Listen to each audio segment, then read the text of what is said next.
Enquiry చేస్తే ప్రజలకు అర్థమవుతుంది కదా, ప్రజలను అయోమయం నెట్టొద్దు కదా అంటున్నారు. ఓకే ఓకే రమ్మన్ గారు ఎస్ మాట్లాడతాం. ఓకే ఎలా మోహన్ రెడ్డి గారు గుడ్ మార్నింగ్ సార్. సో ఇందాక జగన్మోహన్ రెడ్డి గారు చెప్పారు అసలు స్పిల్వే కంప్లీట్ చేయకుండా కాపర్ డ్యామ్ కట్టారు అని చెప్పేసి వారు చెప్పినటువంటి పరిస్థితి, దానికి సంబంధించినటువంటి వాటిని కూడా చూపించారు. అసలు ఏంటి మీరేనా ఇప్పుడు ఇదంతా కూడా మీ క్రెడిటే అనుకోవచ్చా? మీ క్రెడిట్ వల్ల ఇదంతా కూడా జరిగిందా? జగన్మోహన్ రెడ్డి గారు వైఎస్ఆర్ కాంగ్రెస్ పార్టీ ట్వీట్ కూడా చేసిందనమాట, ఈరోజు జలకళ సంతరించుకుందంటే జగన్మోహన్ రెడ్డి గారి వల్ల అనేసి.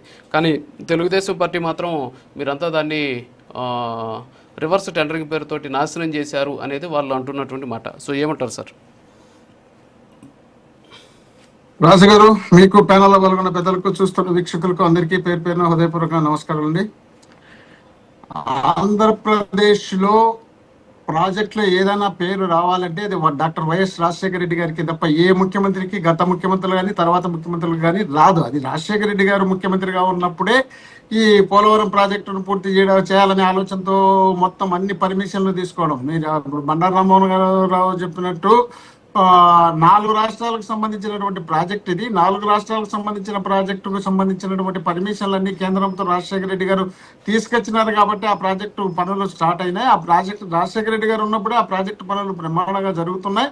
కానీ అనుకోకుండా ఆయన చనిపోవడంతో, ఆ తర్వాత రాష్ట్ర విభజన జరగడంతో, రకరకాల కారణాలతో, మళ్ళీ ఎన్నికలు రావడంతో, చంద్రబాబు నాయుడు గారు ముఖ్యమంత్రి కావడంతో ఆయన టకటకటక అది రాజశేఖర రెడ్డి గారికి మంచి పేరు రాకూడదు, ఈ ప్రాజెక్టులన్నీ రాజశేఖర రెడ్డి గారికి మంచి పేరు వస్తుంది, దీన్ని మళ్ళీ పట్టించమని దాని మీద కొంచెం టైం కేటాయించి దీనిని నిర్లక్ష్యం చేసి, ఆ తర్వాత మళ్ళీ దీనికి సంబంధించి ఏదైనా కావాల్సినటువంటి స్పిల్వే పనులు పూర్తి చేసి ఆ తర్వాత కాబట్టి కానీ ఈ డయాఫ్రమ్ వాళ్ళు కానీ కట్టించాల్సింది. కానీ దాంట్లో పూర్తి చేయకుండా దీన్ని కట్టించాలనే ఉద్దేశంలో భాగంగా దాన్ని మొదలు పెట్టడం, అది వర్షాకాలంలో మొదలు పెట్టడం, ఆ వర్షాకాలం వచ్చే టయానికి ఇది మళ్ళీ కొట్టుకొని పోవడం, దాదాపు దానికి ఇప్పుడు 3,000 కోట్ల రూపాయలు ఖర్చు పెట్టాల్సి వస్తుంది మళ్ళీ దాన్ని కట్టించాలంటే.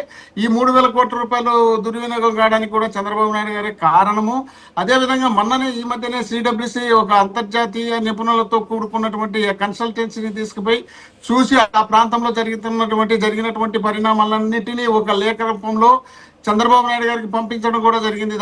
దాని ఇప్పుడు అదే విధంగా వీళ్ళు ఆ విధంగా నిర్మించుకుంటా పోతే రేపు దానికి హైట్ కూడా తగ్గించే కార్యక్రమం చేస్తున్నారు. ఈ హైట్ తగ్గించడం వల్ల ఈ ఎక్కువ ఫోర్స్ వచ్చి నీళ్లు డ్యామ్ తగలడం వల్ల ఆ డ్యామ్ మళ్ళీ రేపు పొరపాటు ఏదైనా ప్రమాదం జరిగితే ఆ కింద ఉన్నటువంటి గ్రామాలతో పాటు ప్రజలు అనేక మంది ప్రమాదాలకు గురయ్యే పరిస్థితి ఉంది అని చెప్పి వాళ్ళు పూర్తి స్థాయిలో ఒక నివేదికలాగా ఒక లేఖను కూడా చంద్రబాబు నాయుడు గారికి ఇచ్చారు. కాబట్టి దానిపైన చంద్రబాబు నాయుడు గారు పూర్తి నిర్లక్ష్యం చేసే కార్యక్రమం చేసినారు. అప్పుడు వాళ్ళు 2014 నుండి